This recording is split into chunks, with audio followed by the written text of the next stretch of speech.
Mga awit, ika-105 kabanata. Awit sa paggunita sa kasaysayan ng bansang Israel. Dapat na si Yahweh, itong Panginoon, ay pasalamatan. Ang kanyang ginawa sa lahat ng bansay dapat ipaalam. Siya ay purihin, suubin ng awit, ating papurihan. Ang kahanga-hangang mga gawa niya'y dapat na isaysay. Tayo ay magalak, yamang lahat tayo ay tunay na Kanya. Ang Kanyang pangalan ang pangalang banal, napakadakila. Lahat ng may nais maglingkod kay Yahweh dapat na magsaya. Siya ay hanapin at ang Kanyang lakas ay siyang asahan. Siya ay hanapin upang mamalagi sa Kanyang harapan. Ating gunitain ang kahanga-hanga niyang mga gawa. Ang Kanyang paghatol, gayon din ang Kanyang ginawang himala.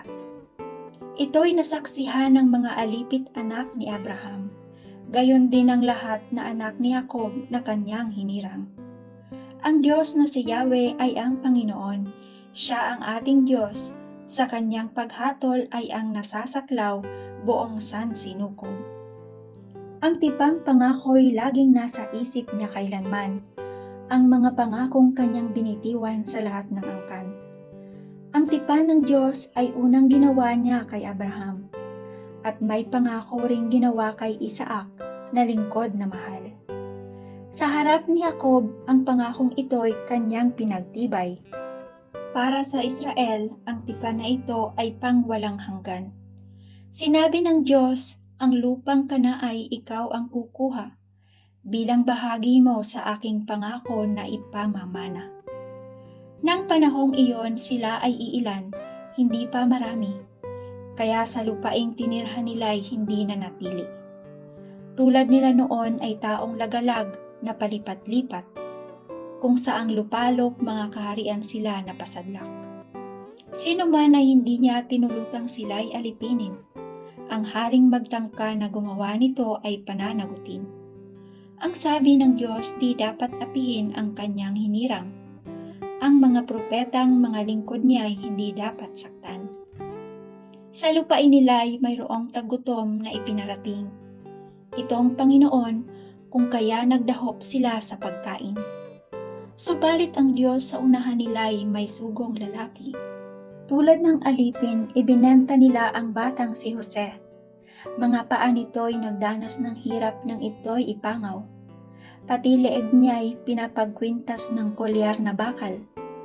Hanggang sa dumating ang isang sandali na siya'y subukin, nitong Panginoon na siyang nangakong siya'y tutubusin. Ang kinasangkapan niya ay isang hari siyang nagpalaya. Pinalaya siya nitong haring ito na namamahala. Doon sa palasyong tahanan ng hari pinapamahala. Sa buong lupain, si Jose ay ginawa niyang katiwala. Siyang sinusunod ng mga prinsipe doon sa palasyo. Siya ang pag-asa ng mga matandang ang gaway magpayo.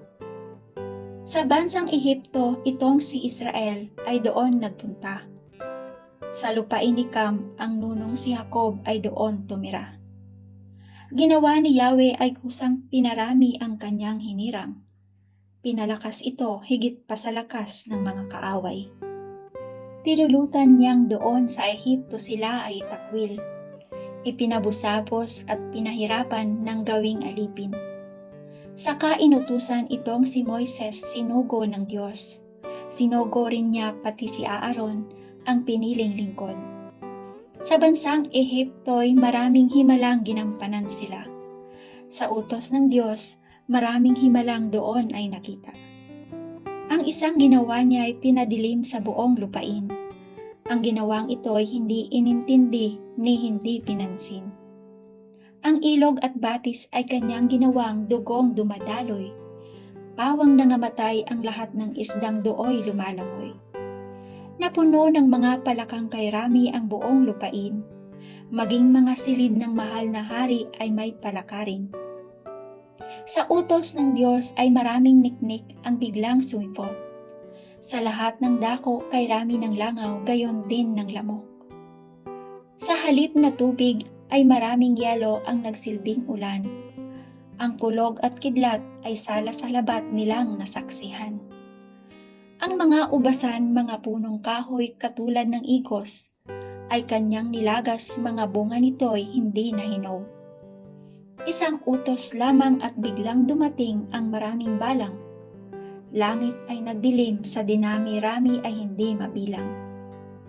Lahat ng gulayin at mga halaman sa buong lupain, sinira ng balang, mga bunga nito'y kanilang kinain. Ang mga panganay sa buong Ehipto ay kanyang pinatay, kaya sa Ehipto noon ay naubos ang mga panganay. Pagkatapos nito, ang bayang Israel kanyang inilabas. Malulusog sila't lumabas na dalay mga ginto't pilak. Pawang nangatuwa ang mga Ehipsyo nang sila'y umalis, pagkat natakot na sa mga pahirap nilang tinitiis. Ang naging patnubay nila sa paglakad, kung araw ay ulap, at kung gabi naman ay haliging apoy na nagliliwanag. Nang sila'y humingi niyong makakain, pugo ang nakita, at buhat sa langit, sila ay binusog ng maraming mana. Sa bitak ng bato, bumukal ang tubig nang sila'y mauhaw. Pinadaloy niyang katulad ay ilog sa gitna ng ilang. Nagunita ng Diyos ang kanyang ginawang mahalagang tipan, ang pangako niya sa tapat na lingkod niyang si Abraham. Kaya't ang bayan niya ay kanyang inilabas na lugod. Nang kanyang ialis, umaawit sila ng buong alindog. Ang mga hinirang ay binigyan niya ng lupang malawak. Sila ang nag-ani sa lupaing iyong iba ang naghirap. Ginawa niya ito upang ang tuntuni kanilang mahalin. Yaong kautusan, ang utos ni Yahweh ay kanilang sundin. Purihin si Yahweh,